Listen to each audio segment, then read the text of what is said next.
परमेश्वर के राज्य का व्यवहार ये कहता है, चलो इस गरीब को अपने साथ लेते हैं जो कि हमारे साथ में आ नहीं सकता है, और उसे ऊपर उठाते हैं, उसके लिए हाथ बढ़ाते हैं, उसे जो कुछ भी मदद चाहिए वो सब देते हैं और उससे ऊंचा उठाते हैं, ताकि जब हम ऊपर जाकर धन संपत्ति का आनंद उठाएंगे तो वो वहां नीचे नहीं रहेगा कि हमारी ओर देखते रहें, जैसे स्वर्गदूत सब आनंद उठाते हैं। ये परमेश्वर का राज्य है। परमेश्वर का राज्य हर एक व्यक्ति के बारे में परवाह करता है। परमेश्वर लोगों का परमेश्वर है।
आइए परमेश्वर के वचन में चले। रोमियो अध्याय 8 वचन 17। रोमियो अध्याय 8 वचन 17।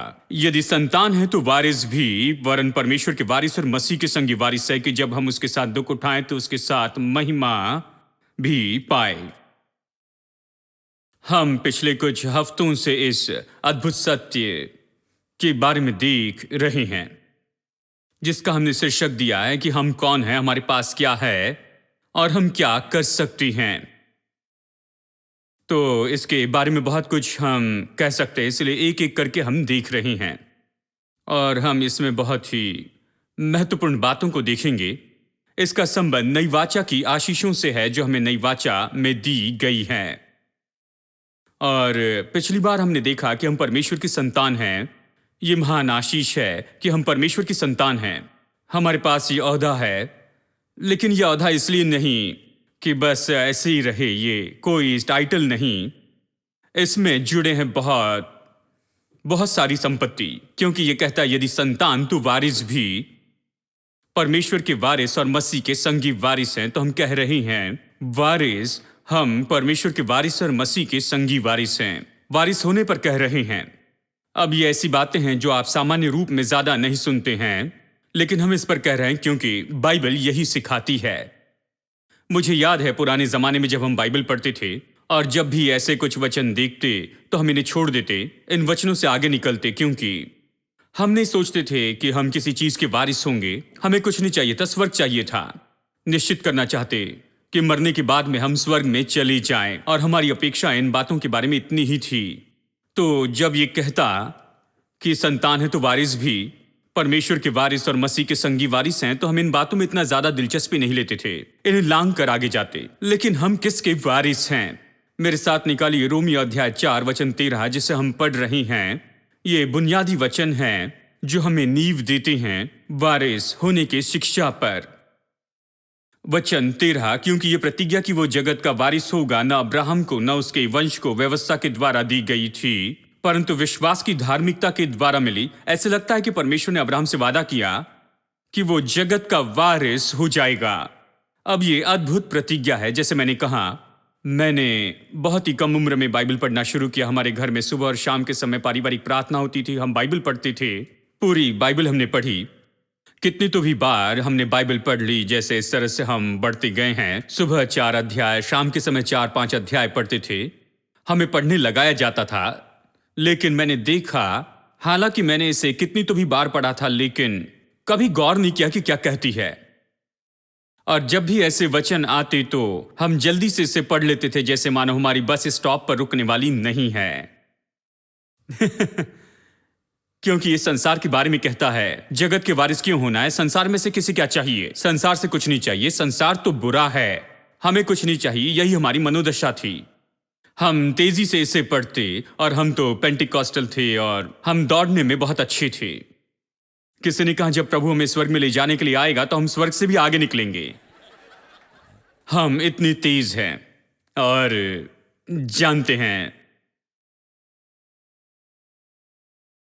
लेकिन जब मैं बाइबल पढ़ने के लिए गया और सही क्रम से इसे देखना शुरू किया, मैं निश्चय इसकी ओर गौर कर पाया कि इसमें मेरे जैसे सामान्य व्यक्ति के लिए कौन से निर्देश दिए गए हैं। हम सब के लिए ऐसी बातें हैं जो चर्च ने उस पर चर्चा किए बिना छोड़ दी हैं, लेकिन यह प्रभु वचन का भाग है। हमने कहा, ये तो अब्राहम की आशीष है, ये वो है, वो जगत का वारिस होना चाहिए, ये उसकी संतान के लिए है। लेकिन ऐसा नहीं। वचन 16 देखिए। ये प्रतिज्ञा विश्वास पर आधारित है कि अनुग्रह की रीति पर हो, कि वो अंत में उसके सब वंशजों के लिए दृढ़ हो। देखिए, यह अनुग्रह से है। परमेश्वर ने अनुग्रह से इसे दिया है। आपने कुछ नहीं किया, मैंने कुछ नहीं किया कि इसके योग्य बने, इस वारिस होने को, इस विरासत को जो हमने प्राप्त की है, इसके योग्य बनने के लिए कुछ नहीं किया। लेकिन परमेश्वर ने अपने अनुग्रह से दिया, तो विश्वास से हम पा सकते हैं। जबकि विश्वास से इसे पा सकते हैं तो कोई भी पा सकता है। आपको विश्वास चाहिए। जरूरी नहीं कि आप अब्राहम के वंश के हो, शारीरिक वंश से हो। जरूरी नहीं कि यहूदी हो या व्यवस्था के अधीन हो। जरूरी नहीं कि आप हो किसी समूह के या इसी तरह के लोगों में रहें। अगर आप में अब्राहम का विश्वास है तो पा सकते हैं, क्योंकि यह विश्वास के द्वारा है और अनुग्रह से ही है, विश्वास से है। अनुग्रह ने दिया, विश्वास इसे लेता है। यदि अनुग्रह ने नहीं दिया होता तो विश्वास नहीं ले सकता था। यदि अनुग्रह ने सब कुछ दिया है तो विश्वास के पास लेने के लिए बहुत है। यदि विश्वास है और अनुग्रह नहीं है तो कुछ नहीं ले सकते। लेने के लिए विश्वास है, लेकिन लेने के लिए कुछ भी नहीं है। लेकिन मसीह शिक्षा, ये नए नियम की शिक्षा तो अनुग्रह और विश्वास के बारे में है। हम अनुग्रह के द्वारा विश्वासी से उद्धार पाए हैं। बाइबल कहती है अनुग्रह ये तो परमेश्वर की असीम कृपा है जिसके हम योग्य नहीं, जो प्रभु से आती है। और विश्वास तो वो है कि हम कैसे प्रत्युत्तर देते हैं, हम इसे लेते हैं। क्योंकि परमेश्वर ने हमें इसे दिया है, हम इसके योग्य तो नहीं हैं, परमेश्वर ने इसे हमें दिया है, इसलिए हम इसे लेते हैं। यह सुंदर तरीके से कहता है कि यह विश्वास पर आधारित है कि अनुग्रह की रीति पर हो, कि ये अंत में उसके सब वंशजों के लिए दृढ़ हो। न कि केवल उसके लिए जो व्यवस्था वाला है, वरन उनके लिए भी जो अब्राहम के समान विश्वास वाले हैं। वही हम सब का पिता है। थोड़ा सा उलझा हुआ लगता है, लेकिन यही तो कहता है। ये प्रतिज्ञा सभी वंश के लिए निश्चित कहता है, केवल उन्हीं के लिए नहीं जो व्यवस्था वाला है। यहां पर उस वंश के बारे में कहता है जो व्यवस्था से आता है। यहूदी लोग, ये अब्राहम के वंश या कहिए अब्राहम के शारीरिक वंश, ये केवल उस वंश से नहीं पर सभी वंशों से है।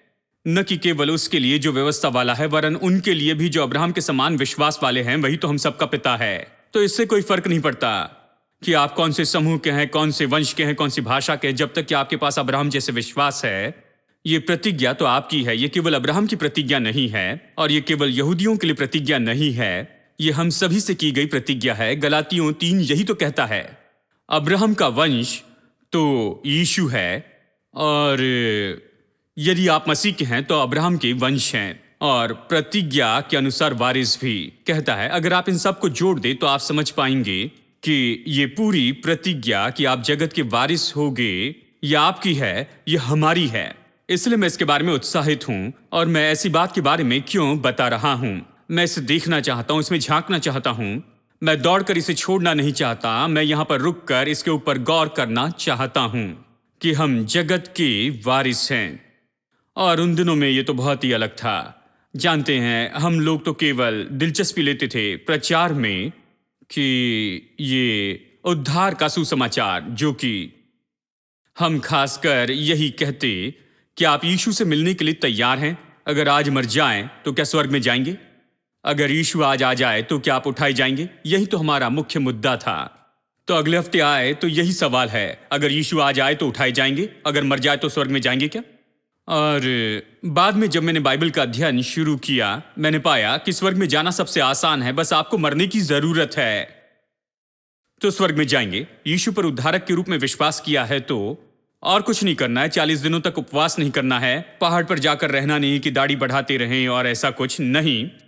आप बस यीशु पर विश्वास करते हैं, उसने अपना लहू आपके लिए बहाया है, आप यीशु के लहू के द्वारा योग्य बनते हैं और कुछ नहीं।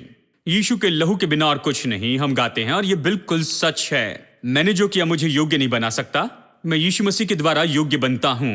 बस मुझे स्वर्ग में जाने के लिए मरना पड़ेगा, तो इसकी चिंता क्यों करें? क्योंकि मैं मरूं तो स्वर्ग में जाऊंगा। तो हर रोज सवाल पूछने की जरूरत नहीं कि मरने पर क्या स्वर्ग में जाएंगे। ये हो चुका है। देखिए, अब चर्चा करते हैं हम यहां पर कैसे जिएंगे। देखिए, सुसमाचार का संदेश तो पूरी तरह से नहीं बताया गया जब हम उद्धार के सुसमाचार के रूप में से बताते हैं। यदि मर जाए तो स्वर्ग में जाएंगे, यदि यीशु आए तो नहीं, वो पूरा सुसमाचार नहीं है। हाँ, पूरा सुसमाचार यही है कि आप परमेश्वर के राज्य के नागरिक हैं। आप यहां पर फर्क लाने के लिए हैं। आपको यहां पर रहना है और इस संसार पर प्रभाव डालना है। इस संसार के राज्य पर आपके और मेरे द्वारा प्रभाव होना चाहिए। हम इसलिए यहां पर हैं, ठीक है? संसार को प्रभाव महसूस करना है। आप अलग अलग क्षेत्रों से आते हैं, पढ़ाई के क्षेत्र से और दूसरे क्षेत्रों से। उदाहरण के लिए संसार का राज्य ले। बाइबल कहती है कि शैतान उसे ऊंचे पहाड़ पर ले गया, यीशु को ऊंचे पहाड़ पर लेकर गया और दिखाया संसार का पूरा राज्य, यानी राज्य है, सरकार है, राज्य है। अब इस संसार का राज्य तो बहुत से खंभों पर खड़ा होता है, पढ़ाई के खंभे पर, तंदुरुस्ती के खंभे पर। फिर खंभा है कला, संगीत, लिटरेचर का और बहुत सी चीजें। ये अलग अलग खंभे हैं जिस पर समाज खड़ा होता है, ठीक है? अब हम अलग अलग क्षेत्रों से आते हैं। आप में से कुछ लोग आते हैं लिटरेचर के क्षेत्र से, कुछ लोग आते हैं पढ़ाई के क्षेत्र से, कुछ लोग डॉक्टर हैं और ये सब आते हैं तंदुरुस्ती के क्षेत्र से, और नर्सेस, लैब टेक्नीशियन, और ये सब अलग क्षेत्र हैं। और हम सब उस क्षेत्र में सेवा करते हैं। किसी तरह से हम ये सोचने लगते हैं कि अगर हम बाइबल पकड़ के प्रचार करने लगे तो ही, या सड़क के किनारे प्रचार करें तभी प्रभाव डाल पाएंगे, लेकिन ये सही नहीं है। हमें तो निश्चय ही प्रभाव डालना है इस समाज के सारे क्षेत्रों में। पढ़ाई, तंदुरुस्ती, कला, लिटरेचर, संगीत और ये सब परमेश्वर के राज्य का प्रभाव यहां पर महसूस किया जाना चाहिए। और आप वहां पर हैं इसलिए कि ये क्षेत्र, इस संसार का क्षेत्र, वो तो इसे प्रतिदिन जमा करते चले जाएं आपके व्यवहार के द्वारा और आपके विचारों के द्वारा। आप जिस तरह से काम करते हैं, आपकी मनोदशा के द्वारा और आपके कामों से। आमीन। और मैं सच में इस पर विश्वास करता हूं, और आप संसार में इसको बहुत तरीके से देखते हैं। ये प्रभाव परमेश्वर का राज्य इस संसार के राज्य के ऊपर में, उदाहरण के लिए जैसे हमारे देश में घोषित किया गया कि पढ़ाई तो हर एक भारतीय का जन्मसिद्ध अधिकार है, हम इसके योग्य हैं, हमारे पास में पढ़ाई का अधिकार है, कोई पढ़ने से रोक नहीं सकता है, हम स्कूल में जा सकते हैं, उसके लिए कोई पैसा नहीं लगता है। ये बुनियादी अधिकार है। परमेश्वर का धन्यवाद हो इसके लिए। हम इसे कर सकते हैं। और अगर आप चाहे तो कॉलेज में भी जा सकते हैं। और ये सब, ये जो विचार हैं, ये रवैया, अगर आप इसे देखें तो ये आता है ये परमेश्वर के राज्य से। सच में आप ऐसे देशों में पाएंगे जहां पर मसीहत ने प्रभाव डाला है, जहां परमेश्वर के राज्य ने प्रभाव डाला है। आप पाएंगे कि उन देशों में इस तरह का रवैया उपयोग किया जाता है कि पढ़ाई हर एक मनुष्य का अधिकार है और एक व्यक्ति को भी भूखा नहीं रहना चाहिए। और इसलिए इस तरह से प्रोग्राम लाए गए हैं कि सभी को 2-3 दिन का काम दिया जाएगा, उन्हें काम देना है। अगर काम नहीं मिलता है तो उन्हें पैसे मिलते हैं कि कोई भी भूखा न मरे। ये महत्वपूर्ण है। जानते हैं क्योंकि इस संसार के राज्य तो कई बार स्वार्थ के अनुसार चलती हैं। इसका मतलब यदि आप इसे छोड़ दे संसार के तरीके के काम पर प्रभु के राज्य के किसी प्रभाव के बिना ही, जानते हैं कैसे होगा? ये भयानक होगा। यानी वो आपको पैसा उधार देंगे, आपका घर छीन लेंगे, जमीन छीन लेंगे अगर चुका नहीं पाए तो। और जानते हैं ये जो स्वार्थ है, ये जो लालच है, यही उन्हें ले चलेगा, सारी अर्थव्यवस्था के ऊपर ये राज्य करेगा अगर इन्हें ऐसे छोड़ दे तो। लेकिन जब मसीह विश्वास प्रभाव डालता है, परमेश्वर का राज्य प्रभाव डालता है, तो फिर यहाँ ये परमेश्वर के राज्य की अर्थव्यवस्था काम करती है। इस संसार के राज्य में ये अर्थव्यवस्था के खंभे हैं जिस पर समाज खड़ा होता है। ये एक खंभा है। अब इस पर प्रभाव हुआ है परमेश्वर के राज्य का और परमेश्वर के राज्य की पहुंच से।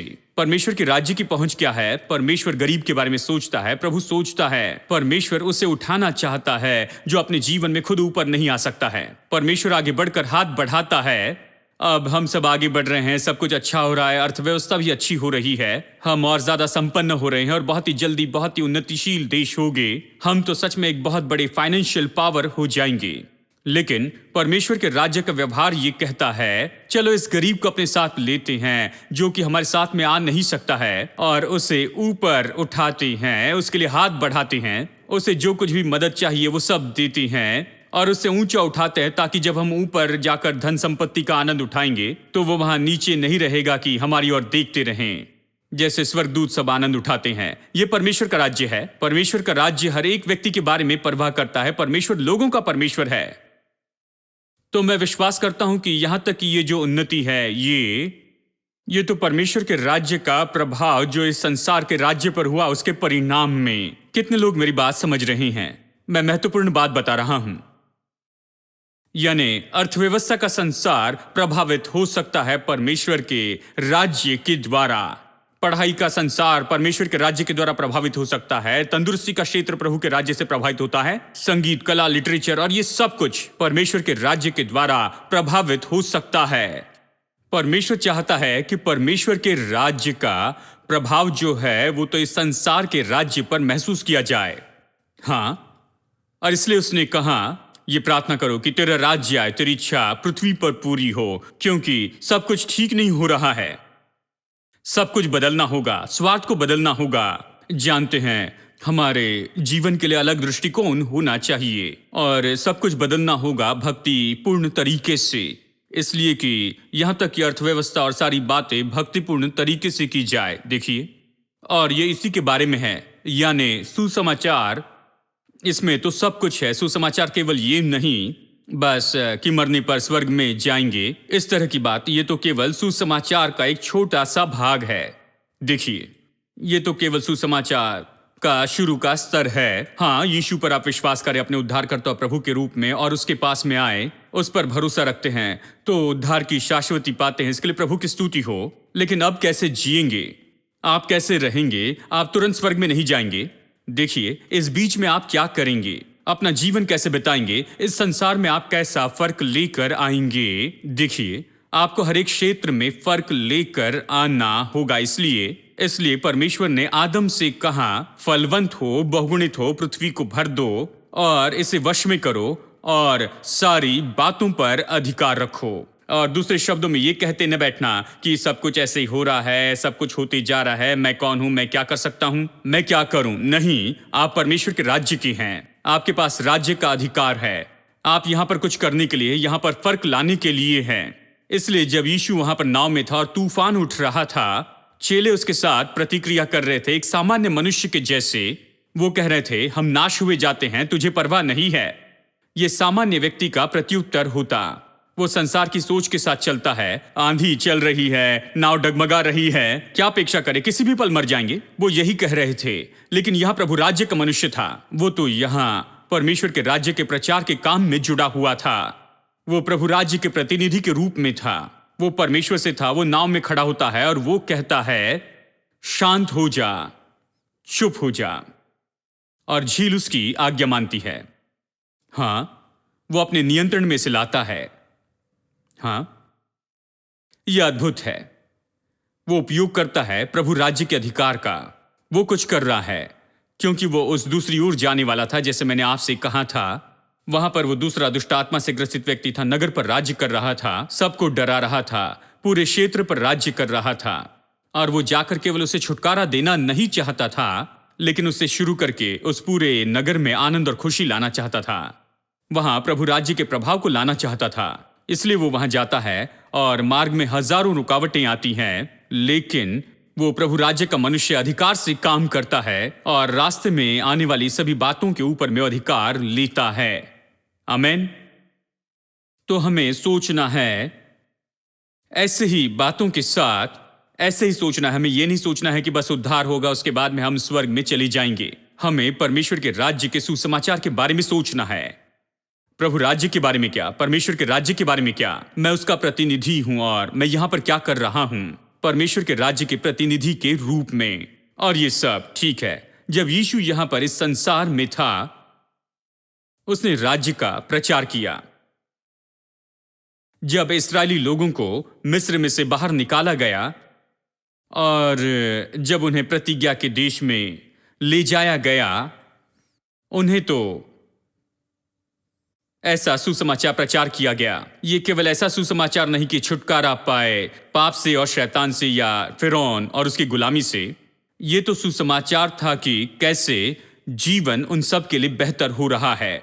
ये सुसमाचार था कि कैसे वो उस देश में जाएंगे जहां दूध और मधु की धाराएं बहती हैं, बड़ा और उत्तम देश। हाँ, मैंने बताया कि उत्तम देश क्या होता है, और ये उत्तम देश जो परमेश्वर ने तैयार किया अपने लोगों के लिए, वो उन्हें वहां ले जाना चाहता है। उसने उन्हें उस उद्देश्य के लिए छुड़ाया है। वो उन्हें उस देश में लाना चाहता था। वो चाहता था कि उन्हें वहां रखे ताकि वो आनंद उठाए। लेकिन उनमें यह समस्या थी कि वो इस बात के साथ में नहीं सोच पाए कि किसका आनंद उठाए। वो आज के कुछ विश्वासियों जैसे थे। वो सभी आनंद के विरुद्ध में हैं।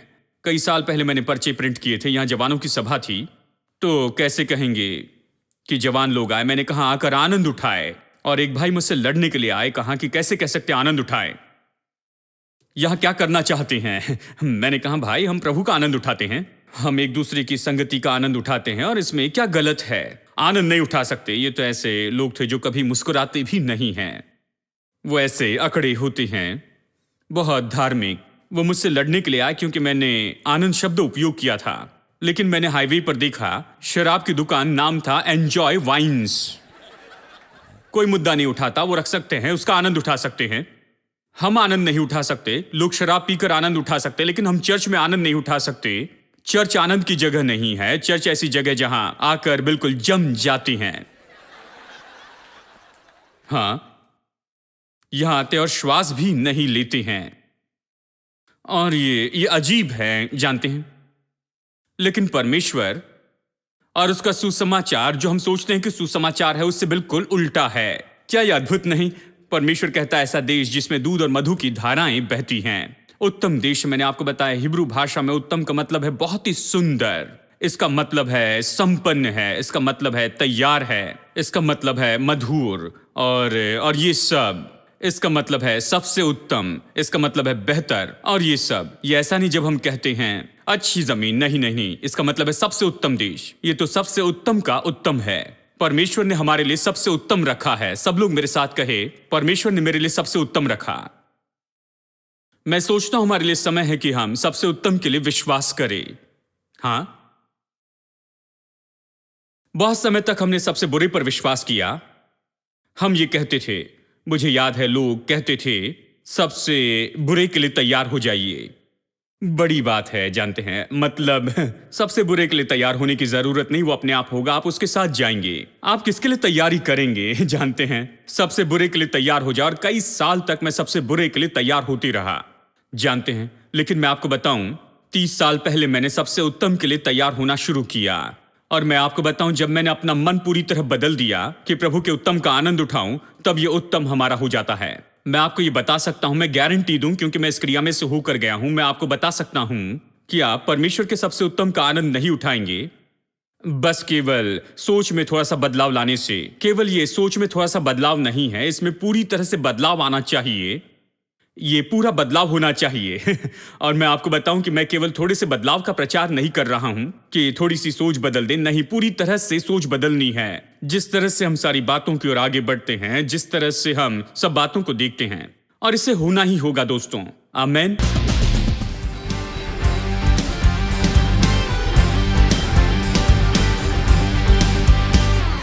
I will bow down and hail you asking. I will serve you. I'll give you everything. I will lift up my eyes to your throne.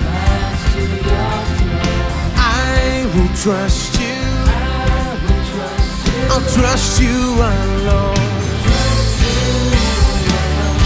I'll give you